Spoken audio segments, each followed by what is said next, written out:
Hello guys, welcome to my YouTube channel French and English Blends. Today I'll be discussing 6 points with you which will help you in constructing a sentence containing informations. So, introduire une information. It means to introduce information. How can we do that? Introduire une information. So the first one is tu savais que. Tu savais que. It means you knew or you must have known that. अगर हमें हिंदी में किसी को बोलना हो कि तुम्हें पता था और तुम्हें कहीं ना कहीं पता होगा तो हम बोलेंगे you knew or you must have known that. And in French we'll be saying tu savais que. Let's check a sentence. Mais tu savais que j'avais besoin d'elle, but you knew that I needed her. Mais tu savais que j'avais besoin d'elle. तुम्हें कहीं ना कहीं पता था, तुम्हें पहले से पता था कि मुझे उसकी ज़रूरत है. But you knew that I needed her. Let's check another sentence. Tu savais que j'étais intéressé. You must have known that I was interested. तुम्हें कहीं ना कहीं पता होगा कि मैं इंटरेस्टेड थी या इंटरेस्टेड था. Tu savais que j'étais intéressé. So you can use tu savais que while introducing a news which you have this confirmation in mind that the other person already know about it. So the next we have figure-toi que. Believe it or not, or can you imagine. तुम विश्वास करो या ना करो, क्या तुम इस चीज़ पर विश्वास कर सकते हो? So अगर इस तरीके से बोलना हो तो इंग्लिश में आप बोलेंगे believe it or not, और can you imagine, क्या तुम्हें इसका बिलीव हो रहा है, विश्वास हो रहा है इन बातों पर. And in French you will be saying figure-toi que. Let's check a sentence.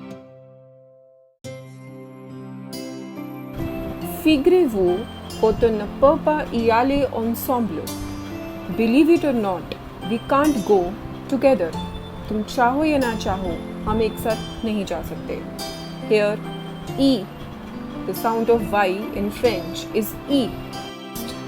Figure-toi que nous allons à Paris. Can you imagine? We are going to Paris. Figure-toi que nous allons à Paris. तुम विश्वास कर सकते हो क्या? Paris जा रहे हैं. Can you imagine? We are going to Paris. Next. Est-ce que tu sais que? Do you know or are you aware? Whenever you want to say do you know, क्या तुम्हें पता है? Or are you aware? So you will be saying in French, est-ce que tu sais que?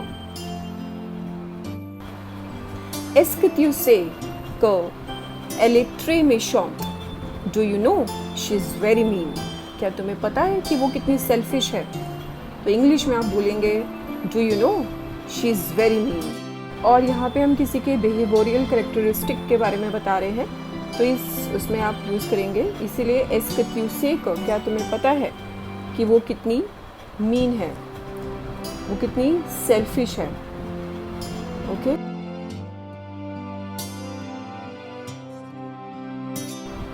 Next. est-ce que tu sais que Rohit va se marier au juin?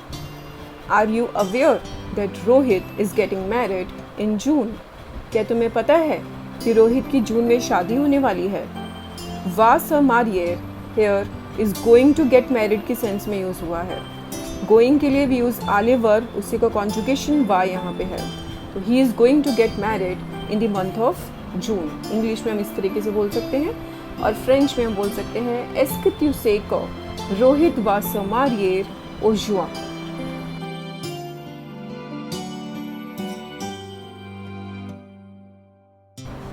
Next. Tu connais pas la dernière. Tu connais pas la dernière. There is news or you will never guess.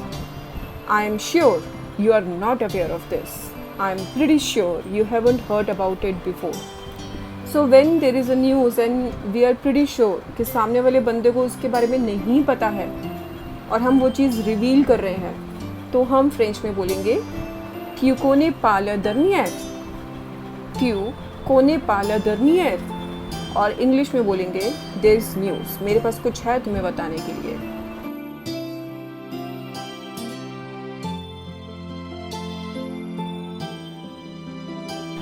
Next, tu connais pas la dernière, Mohit a trouvé une petite amie. There's news, Mohit got a girlfriend. Tu connais pas la dernière, Mohit a trouvé une petite amie. तो अगर हमें किसी को बताना हो मेरे पास कुछ है तुम्हें बताने के लिए, मोहित को उसकी गर्लफ्रेंड मिल गई है, या मेरे पास एक न्यूज़ है जो जिसको लेके तुम्हें नहीं पता होगा, कम्प्लीटली न्यू न्यूज़ है मेरे पास तुम्हें बताने के लिए, जिसको सुनकर तुम थोड़े से हैरान हो जाओगे.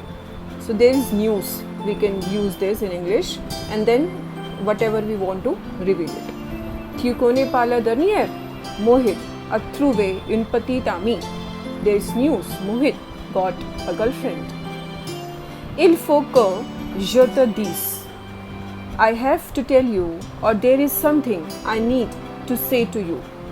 तो अगर मुझे बोल रहा हूँ मुझे ये बात तुम्हें बतानी ही पड़ेगी, या मेरे पास कुछ है तुम्हें बताने के लिए, तो मैं इंग्लिश में बोलूँगी I have to tell you, or there is something I need to say to you. And in French, I'll be saying il faut que je te dise.